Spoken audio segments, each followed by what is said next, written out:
on, that's a pretty cool sounding kit. Even if you're not a fan of like jazz or jazz tuning, when you have a drum set that is truly cranked up and wide open, especially in those sizes, 18, 12, 14, oh, come on! What's up, YouTubers? Hope you guys are doing absolutely fantastic, and welcome into the first video of a new series where I'm going to bring you the story behind the drums that I own. Why do I have the specific drums that I have?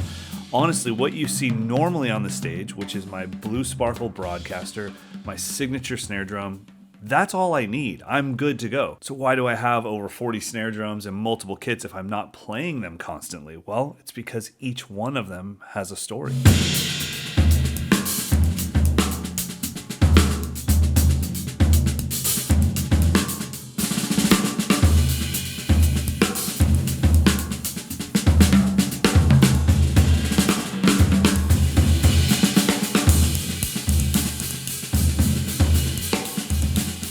Stories are the things that make it very difficult to get rid of these drums, and those stories are the reasons why I keep acquiring new drums. So if you are also someone that suffers from gear acquisition syndrome, I think you'll like this series. So let's get into this one. We are talking this week about my new to me, 1970s Gretsch stop sign badge bop kit.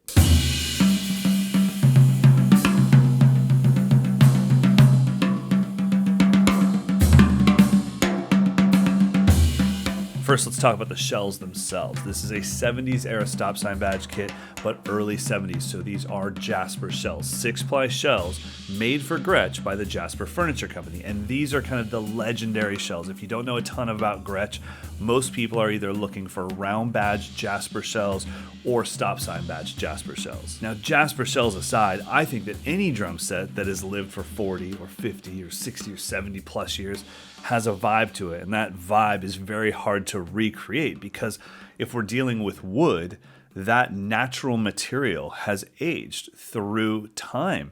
Not just time in general, but drumming time, meaning loading in and out of gigs, loading out while it's raining, sitting inside somebody's summer garage, then sitting in the... Why did I say sitting with so much emphasis on the T's? Sitting inside of somebody's winter garage when it's raining and there's maybe a little bit of moisture in the air. And that, to me, changes the sound and the feel of the drums. So that's why a lot of vintage things, especially in the drum set world, a lot of vintage kits are so sought after. So now let's talk about the sizes. A vintage Gretsch bop kit, especially if you're dealing with round badges, you could be looking anywhere between $7,000 and $10,000. And it's not because they're that good. It's because they were so rare.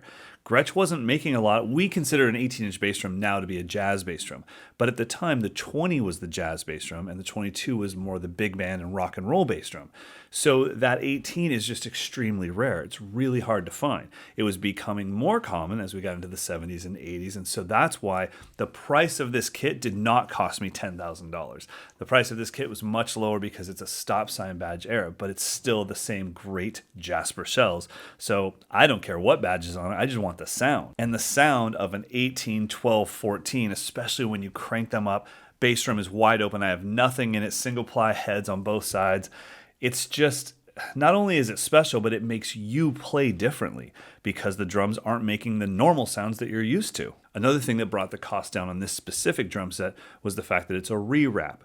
So they've taken the original wrap off the shell and re-wrapped it with something that's vintage era. So this wrap was available during the 70s, but it's not original. And that, especially for collectors, drops the price. Well, I'm not trying to resell it. I just want the sound. I want the feel. I want the touch of the kit. And I actually like new things. So I'm totally fine with it being a rewrap. As long as I have those 70s badges, I am good with it being rewrapped. Now, I've been looking for a Gretsch vintage bop kit for a long time.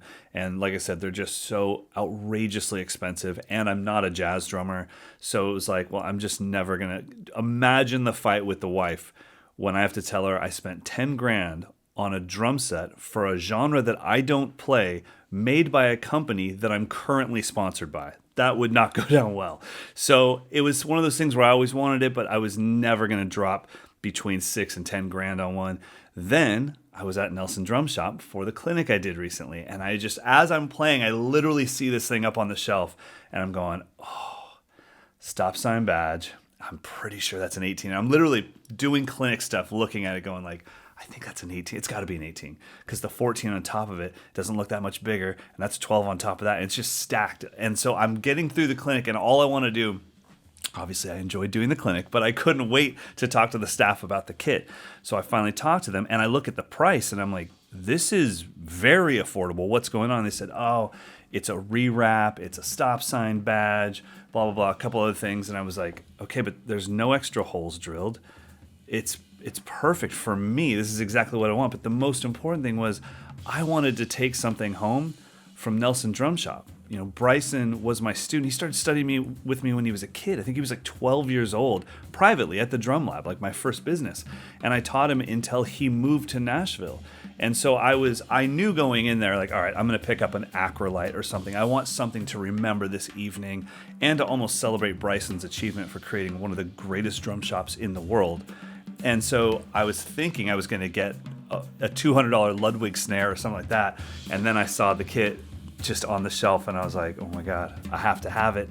And then I'll have this story.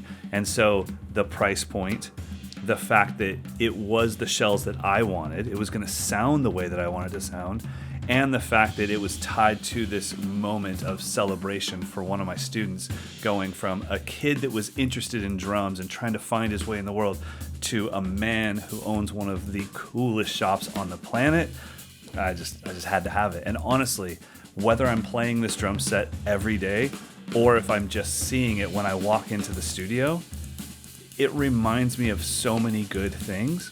And that's all the drums that I have a little bit of that. And I can't wait to share more of this stuff with you guys every week until finally I run out of drums, and then you'll just have to tell me what I should get next. Later, everybody.